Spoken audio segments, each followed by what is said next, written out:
أعوذ بالله من الشيطان الرجيم. بسم الله الرحمن الرحيم. ويل لكل همزة لمزة الذي جمع مالا وعدده يحسب أن ماله أخلده।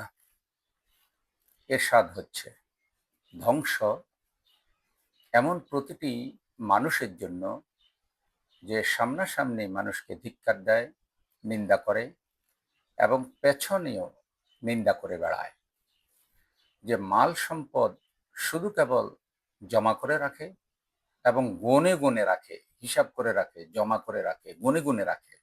এর তাৎপর্য এই যে সে মনে করে যে তার মাল সম্পদ তাকে চিরকাল বাঁচিয়ে রাখবে। সুতরাং সম্পদ কামাই করার জন্য, সম্পদ অর্জন করার জন্য সে যা ইচ্ছা তা করবে। মিথ্যা বলবে, গালিগালাজ করবে, নিন্দা করবে, গীবত করবে, শেকায়েত করবে, মিথ্যা অজুহাত তৈরি করবে। কেন? সম্পদের কারণে। সে সম্পদ জমা করে করে রাখে, গুনে গুনে রাখে। সম্পদ ছাড়া, দুনিয়া ছাড়া আর কিছুই সে তার জীবনের লক্ষ্য বানায় না। দুনিয়াকে এমন ভাবে উপভোগ করতে চায় যে দুনিয়ায় সব রেখে একদিন খালি হাতে চলে যেতে হবে, এটা সে একবারের জন্য মনে করতে চায় না।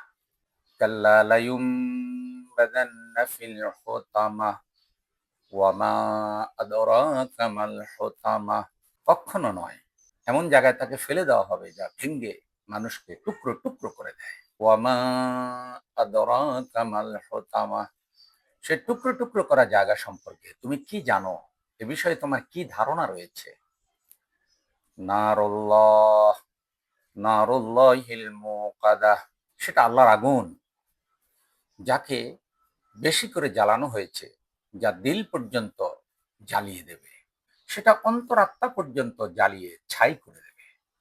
ইন্নাহা আলাইহিম মুসাদাতুন ফি আমাদিন মুমাদ্দাদাহ। ইন্নাহা আলাইহিম মুসাদা। নিশ্চয়ই এই আগুনকে তাদের উপর ঢাকনা দিয়ে বন্ধ করে দেওয়া হবে।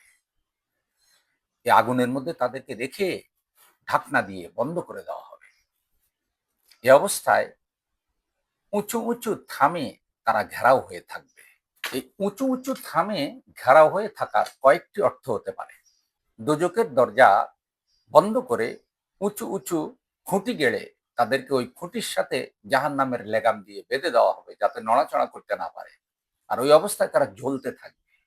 এসব অপরাধীরা জাহান্নামে উঁচু উঁচু খুঁটিতে বেঁধে থাকা অবস্থায় আল্লাহর আযাব ভোগ করবে সব সময়। এই আগুনের শিখাটা এত উঁচুতে উঠবে যে আগুনে অপরাধীদেরকে জ্বালানো হবে, মনে হবে যেন এটা আগুনের একটা খুঁটি, বড় খুঁটি। সেই খুঁটির মধ্যেই তাদেরকে আটকিয়ে রাখা হয়েছে এবং সেখানে তারা দগ্ধ হচ্ছে। বন্ধুগণ, তাহলে সূরা হুমাযা থেকে আমরা জানলাম এটি কোরআনুল কারীমের 104 নম্বর সূরা। এখানে 9টি আয়াত রয়েছে, একটি রুকু রয়েছে। যে আল্লাহ তাআলা এখানে যে ভয়ঙ্কর কথাগুলি বলেছেন, আল্লাহ যেন আমাদের সকলকে আল্লাহর এই আযাব এবং আল্লাহর এই শাস্তি থেকে আল্লাহ আমাদেরকে যেন রক্ষা করেন। আমিন।